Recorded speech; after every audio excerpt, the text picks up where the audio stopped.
Hey everybody, welcome to EXPAT News. It's it's probably going on 4 o'clock here. Joe down by the lake. Cows are over there chawing on some cud. Chawing some cud. Chinese people they give you that look when you film it. I'm always kind of concerned that like they might think I'm gonna turn them into the police or something, because you never know if like this is something they're supposed to be doing or not doing, and it would be a situation. My impression is the police probably really wouldn't care, and for the most part those cows will chew down the grass, which is overgrown through here. Problem is that they poop all over the place, and they big massive cow flops with kids playing around. It doesn't kind of make itself amicable or it's not really make the park user friendly in a lot of ways, but I don't know, cows over there. I just thought it was interesting to see them over here. What else is going on here in Changzhou? Well, I just kind of recovered from some severe, kind of really rough bout of food poisoning.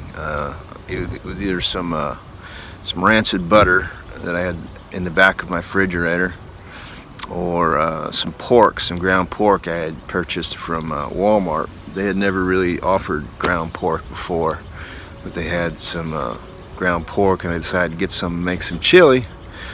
And man, that just knocked me out. Whatever it was in that meal, I had some bowl of chili and some buttered bread, and I felt that sort of dark chattering come up inside of me, and one of those chills, and then my head gets full of those swirls, and just turn off the lights and crawl into bed. I had to go out and buy a bunch of warm stuff too, because I didn't really have a lot of warm winter clothes here. I'd kind of sent it all back to the States. So I went through about 2 days of that. I still was able to get through my days. Luckily, it kind of hit me where I had maybe 2 classes one day. Kind of got through them without too much trouble, and then just kind of went right to bed and slept it off. So I'm pretty stable right now, and kind of in recovery mode. But it's one of those things. You're like, man, it's like my liver failing or something. You're kind of wondering what it is. Luckily, it was just kind of easily connected to the food. Anyway, so I got through that. I did find out, though, the same week, I found out that my classes for the primary school classes are going to end next week. So that's it for this semester down there. That was kind of surprised, because I was anticipating working through January there with my classes. I don't know if my 7th grade classes will be completed in that same time frame. I haven't been notified yet, but we'll find out. It's kind of strange, because they had just given me the 4th grade 2 weeks ago, the 4th grade classes, and so I'm only about 2 weeks in them, and I'm done with them already. So that was quite surprising. I'm also doing like an English speaking contest where they have me and the 4 other English teachers at the primary school, where they have all the classes lined up out on the school track, and we're up on the platform, and the whole class they'll go down and ask each class questions. How old are you? What day is it? How are you? And depending on how they answer, you kind of give them an excellent, or a pass, or a keep working. So I did that once, and that went pretty well. I mean, there was 2 classes I told to keep working. I don't know if I was the only one who gave them I gave them that sort of evaluation or assessment, but that's what I gave them. I gave 1 excellent and two passes. We'll be doing the younger kids this Monday. What else is going on here? I haven't really negotiated a new contract here. They said they're going to wait to the end of December, and kind of listening for what they're going to come back with. I don't know if I really plan on being here next year, though, to be honest with you. So it really kind of weighed on that.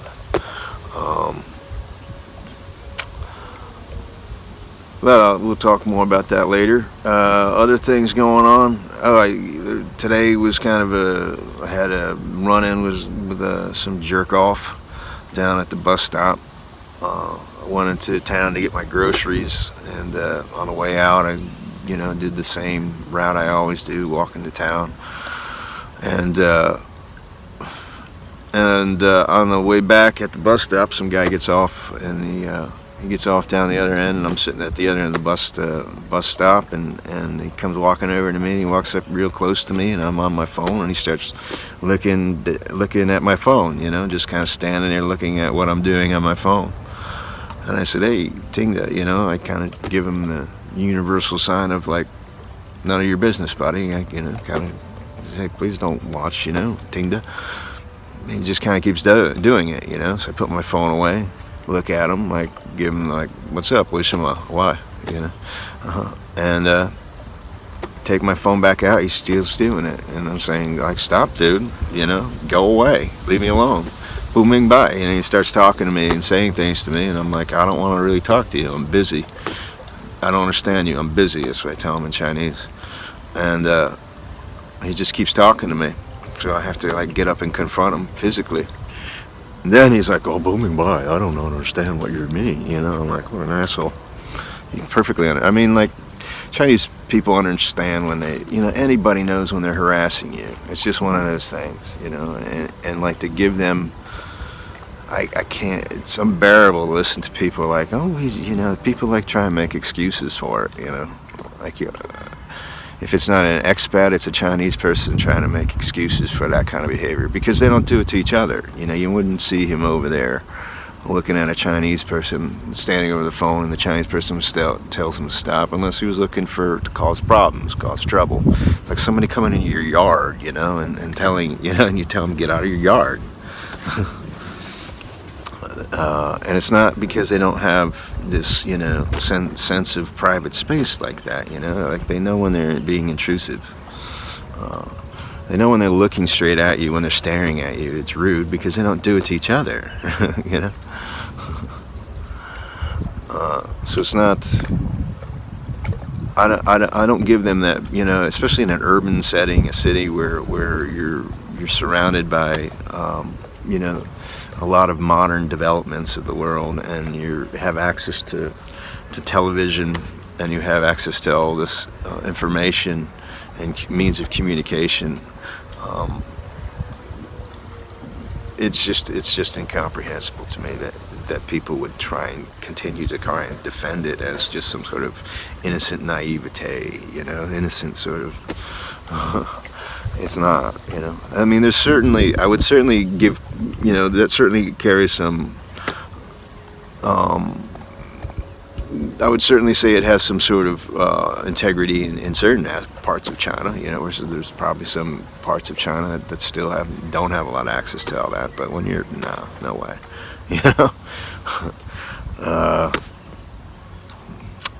Another thing is like the kids, like, certainly whatever distinctions that gives you that their perception of me, of a foreigner, that's not in English. It's not something that I'm bringing to them. It's not something that's in their English textbooks. It's not something that's in, in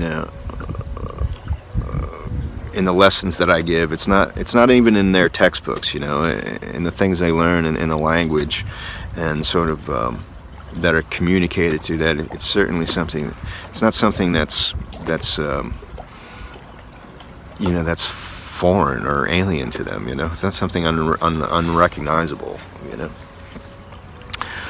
As being common, humanities, common forms of communication, things that people talk about and how they relate to each other, common relations. So all that Lao stuff and all that stuff that's constantly sort of I don't know where it's being reinforced, but I'm just saying it's not being reinforced in my English classrooms, and far as I know, it's not being reinforced in the English curriculum, the curriculum of teaching English, or the English language curriculum in their schools. If it's being reinforced, it's being reinforced through other subjects or other aspects of their educations. What else? Oh, I was thinking about motherhood and the idea of mothers here, in contrast. Like in China, I think I've said this before in my video about Li Xing and talking about her and her motherhood, how that's a rite of passage, and how that's so essential to Chinese culture. It's something, I mean, they call it a motherland. It's very sort of, it's a rite of passage. Like, I don't think a young woman doesn't really have much status until she has children, or much sense of power until that occurs. And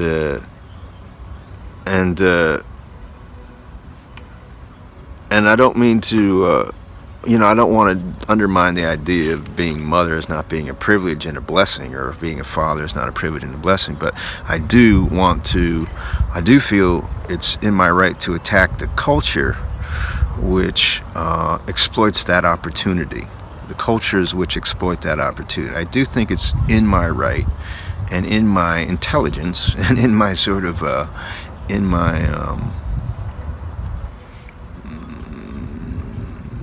it's in my right to criticize and to be able to address that the culture of exploiting the opportunity is attack the wrong. I think it's in my right to attack, the exploitation of that opportunity. I think it's completely in my right to do so. Because what I see happening on one side, like in America, you have women just taking that privilege and throwing, and treating it like it's nothing, with abortions, and divorce, and family, and ruining families and things like that. And of course, it's not all women to blame. Also, men play a role in that. But certainly the abortion issue, is all in a woman's, it's being all trying to be, it's all trying to be sort of, centered around a woman's right to,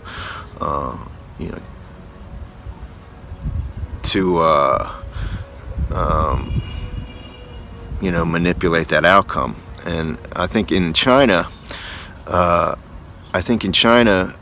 you also have you see that privilege being exploited to manipulate outcomes also, but in terms of population, in terms of just using many children to kind of promote ideas and things like that. Certainly there's an understanding that,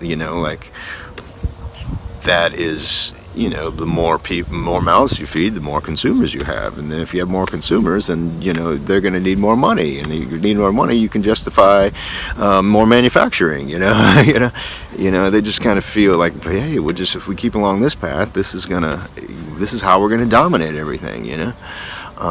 Just kind of push the rest of the plants out of the field. Steal all the lights, steal all the water, steal all. Just keep pushing like a plant.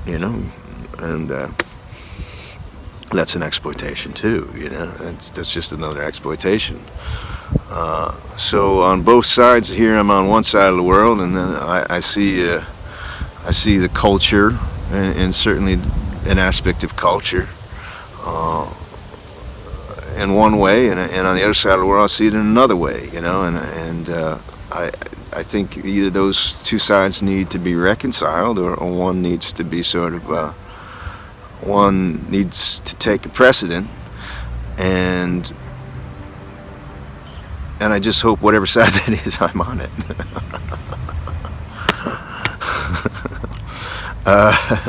Because they're not working. Either side of those cultures don't work for me. I don't see I don't see one side or the other. One side as being beneficial to me, and I don't see the other side being beneficial to me. And that's all a product of culture, you know. They've all been actually both been